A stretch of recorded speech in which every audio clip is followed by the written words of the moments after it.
Imagine carregar uma promessa por quase um século. Um sonho que não é apenas seu, mas uma voz que ecoou no seu passado e que parece zombar do tempo a cada manhã que você acorda e vê que nada mudou. O cabelo ficou branco como a neve, a pele se tornou um mapa de rugas esculpido pelo sol do deserto, e o silêncio no ventre de sua esposa é, talvez, o som mais ensurdecedor dentro da sua tenda. Você tem 99 anos. A lógica diz que a sua história acabou e que não há esperança. A biologia diz que é tarde demais para legados. Mas é exatamente quando a força humana se esgota que o sobrenatural decide interromper o cotidiano. Hoje, vamos contar o momento em que o universo parou para selar um acordo que mudaria o destino da humanidade. Prepare-se, porque vamos caminhar pelas areias de uma terra prometida e ouvir a voz que transforma o deserto em jardim e o velho em pai de nações. Nossa história ganha força após um hiato de 13 anos de rotina dura. 13 anos cuidando de rebanhos sob o sol escaldante, vendo um filho crescer. Um filho que nasceu de um plano humano, de uma tentativa de ajudar o destino. O protagonista dessa jornada, um homem chamado Abrão, talvez estivesse conformado. Talvez ele pensasse, bom, o que eu tenho agora deve ser o ápice da minha história. Mas, de repente, a atmosfera muda. Não foi um sussurro ao vento ou um sonho vago. Houve uma presença, uma manifestação de poder que exigia atenção total. A voz que rompeu o silêncio de mais de uma década não veio com sugestões, mas com uma definição de identidade. Eu sou o Deus Todo-Poderoso. Por que essa apresentação agora? Porque para um homem de quase 100 anos e uma mulher de 90 gerarem uma linhagem, você não precisa de um guia ou de um conselheiro.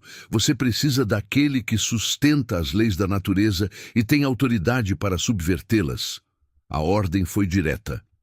Anda na minha presença e sê íntegro. Olhe para o infinito. Diante dessa magnitude, o homem faz o que qualquer um faria. Ele cai com o rosto em terra. Ele não consegue sustentar o olhar. E é nesse estado de rendição que o pacto é detalhado.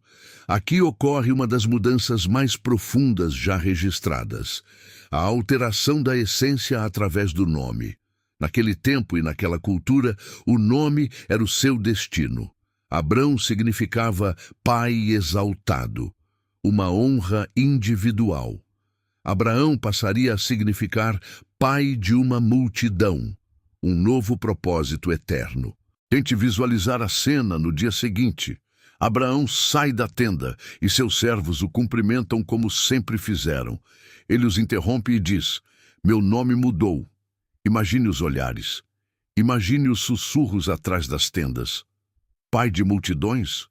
O mestre enlouqueceu com o sol? Ele é um ancião com uma esposa que o tempo já esqueceu. Mas a fé de Abraão começou a ser forjada na coragem de sustentar sua nova identidade antes mesmo de haver qualquer evidência física para prová-la no mundo real. Deus não prometeu apenas um herdeiro. Ele prometeu uma genealogia de reis. Ele prometeu que aquele homem seria a raiz de uma árvore cujos galhos cobririam a terra inteira. O pacto não era temporário. Era uma aliança eterna. Um fio que amarraria o céu à terra por gerações sem fim. Então, a história nos apresenta um momento de dor e compromisso físico. Para selar esse pacto, foi exigido um sinal: a circuncisão de cada homem daquela casa. Um sinal gravado na carne e na alma. A aliança precisava ser gravada no corpo. Não era um anel que se podia perder no deserto, nem uma vestimenta que o tempo poderia desgastar.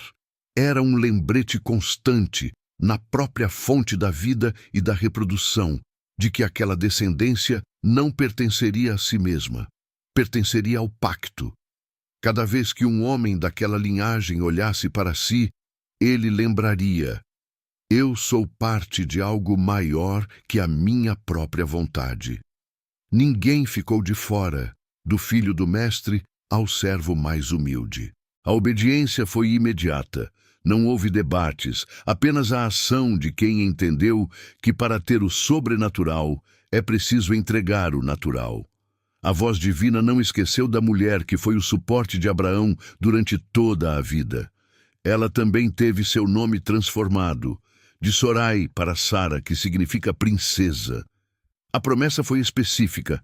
Ela, e não outra, seria a mãe de reis. Neste ponto, vemos a humanidade de Abraão de forma crua e honesta.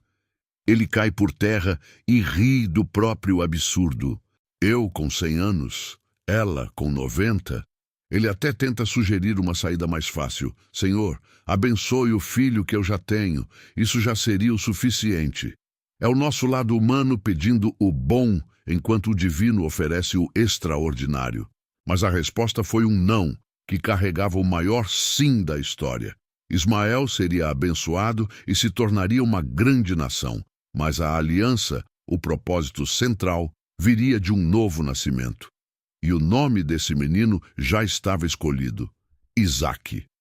Isaque significa ele ri. Deus pegou o riso de dúvida de Abraão e o transformou no nome eterno de sua maior alegria. O sol se pôs sobre uma casa transformada. Abraão não esperou o medo passar ou a ferida cicatrizar para acreditar. Naquele mesmo dia, ele realizou o ritual em todos os homens. Aos 99 anos, ele marcou seu corpo e sua alma como propriedade de uma promessa que ele ainda não podia ver, mas que ele já podia sentir, pulsando forte em todo o seu ser. O que essa história nos diz hoje? Ela nos diz que o tempo não é o limite para quem estabelece alianças com o infinito.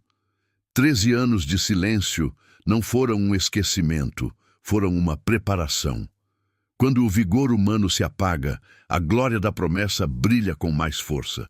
Abraão creu contra todas as estatísticas. Ele aceitou ser chamado de pai de multidões, quando o berço ainda estava vazio. E você? Qual é a promessa que você enterrou porque achou que o tempo já passou demais? Lembre-se, o poder que mudou o nome daquele homem é o mesmo que quer reescrever a sua história hoje. Se essa jornada de transformação impactou você, não saia daqui sem deixar o seu like e se inscrever no canal para continuarmos explorando as maiores histórias de superação e fé que a humanidade já conheceu.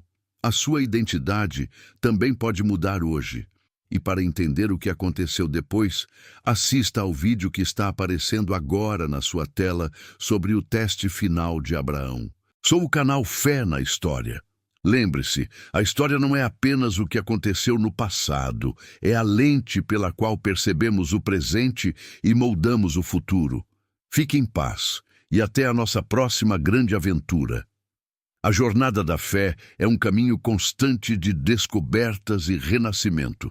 Que a sua própria história seja marcada pela coragem de acreditar no impossível, assim como o patriarca das nações fez sob as estrelas do deserto. Nos vemos em breve no próximo capítulo.